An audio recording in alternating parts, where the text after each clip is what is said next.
పూరా లోకల్ ఉత్తర ద్వారము నుండి ప్రవేశించి స్వామికి దర్శించుకొని తూర్పు ద్వారము గుండా నిష్క్రమించడం అన్నటువంటిది జరుగుతుంది. కాబట్టి ఈ పవిత్ర దినాన స్వామి సందర్శనం, ఉత్తర ద్వార దర్శనం అన్నటువంటిది విశేషమైనటువంటి ప్రయోజనకరమైనటువంటిది, శుభప్రదమైనటువంటిది, ముక్తిదాయకమైనటువంటిది. కాబట్టి భక్తులందరూ కూడా వేలాది మంది విశేషంగా ఉదయం 4:30 గంటల నుండి ఆరంభమై రాత్రి వరకు కూడా నిరంతరంగా స్వామి సందర్శనం చేసుకోవడం అన్నటువంటిది ఈరోజు ప్రత్యేకత.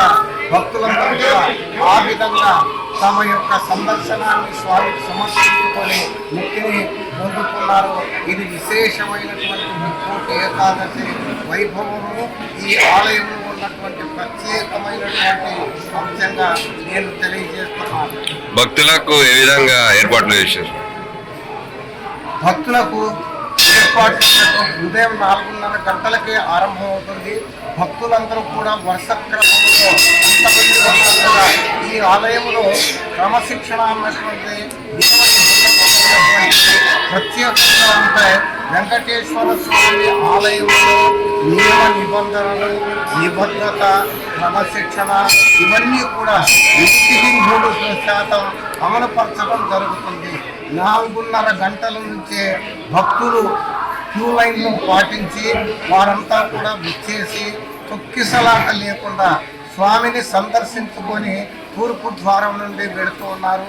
వచ్చినటువంటి భక్తులకు ఈరోజు ముక్కోటి ఏకాదశి కాబట్టి కేవలం ప్రసాదం అన్నటువంటి ఫలము మాత్రమే, నారికేళం వారికి మనం అరటిపళ్ళు అన్నటువంటిది ప్రసాదంగా వితరణ చేస్తున్నాం. ప్రసాద స్వీకార అనంతరం తూర్పు ద్వారం గుండా నిష్క్రమించడం జరుగుతుంది.